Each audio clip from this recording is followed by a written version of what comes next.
এক গ্রামে ছিল এক কাঠের ঘর, যেখানে থাকত দুষ্টু ইঁদুর মিনি, টিনি, পিনি আর তাদের নেতা বুবু। তারা রাতে খাবার খুঁজত। কিন্তু একদিন ঘরে এলো এক নতুন অতিথি, চতুর বিড়াল কালি। কালি আসতেই ইঁদুরদের মনে ভয় ঢুকল। টিনি বলল, বুবু ভাই, ভয়ানক গন্ধ। বুবু বুঝল এটা বিড়ালের গন্ধ। সবাই লুকিয়ে পড়ল। না খেয়ে আর কতদিন? বুবু বলল, আমাদের কিছু একটা করতে হবে। মিনি বুদ্ধি দিল, আমরা বিড়ালের গলায় একটা ঘণ্টা বেঁধে দিই, সবাই খুশি। কিন্তু বুবু হাসল, বুদ্ধি ভালো, কিন্তু কে যাবে ঘণ্টা বাঁধতে? সবাই চুপ। ছোট্ট পিনি সাহস করে বলল, আমি যাব। পিনি চুপি চুপি ঘুমন্ত কালির গলায় ঘণ্টা বেঁধে দিল।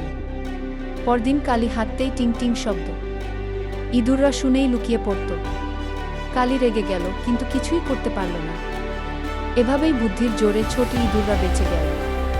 মনে রেখো, শরীরের জোরের চেয়ে বুদ্ধি অনেক বড়।